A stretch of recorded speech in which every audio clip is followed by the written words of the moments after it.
भगवान शिव का विवाह दक्ष की पुत्री सती से हुआ था। जब भगवान शिव का विवाह माता सती से हुआ तो विवाह के बाद भगवान शिव ने माता सती को उपहार के रूप में कुछ मांगने को कहा। भगवान शिव से ऐसा सुनकर माता सती बोली, हे प्रभु, आपसे मेरा विवाह हो गया।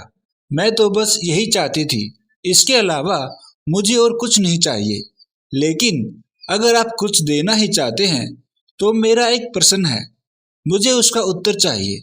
माता सती से ऐसा सुनकर भगवान शिव ने कहा, हे प्रिय, पूछो, क्या पूछना चाहती हो। तब माता सती ने भगवान शिव से एक प्रश्न किया।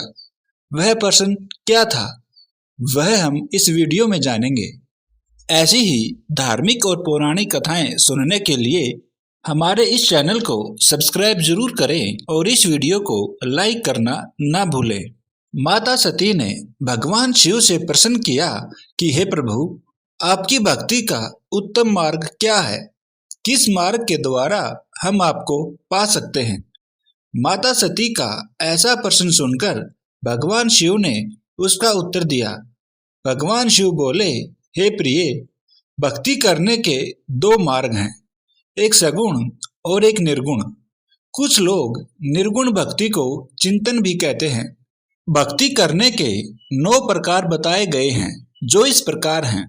मैं आपको सुना रहा हूं, आप ध्यान से सुनो। पहला, श्रवण यानी कि सुनना।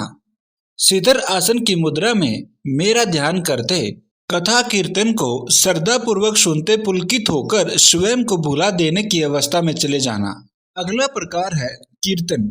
निर्मल मन से ऊंचे स्वर में मेरे दिव्य गुणों की महिमा अन्य को सुनाना। अगला प्रकार है स्मरण।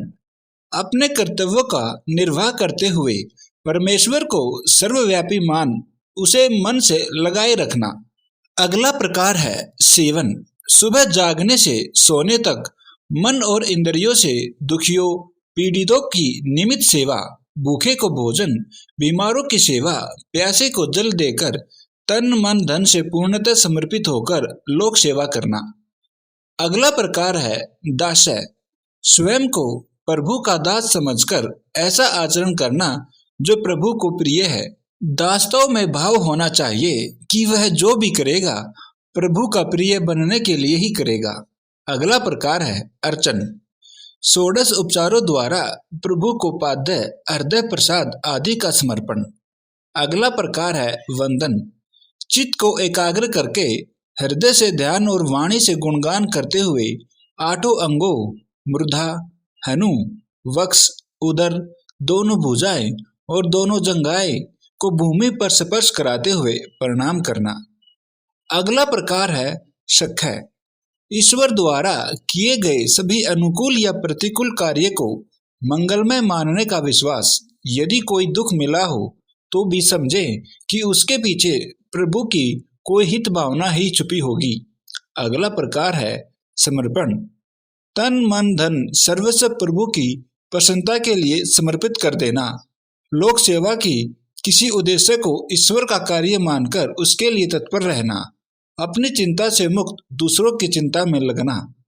शिवजी बोले, हे देवी, इन 9 प्रकारों में से किसी भी प्रकार को यदि मेरा भक्त साध ले तो मैं उसके वश में रहता हूँ। मेरे भक्त का अनिष्ट करने की भावना रखने वालों को मैं स्वयं अपना शत्रु समझता हूँ।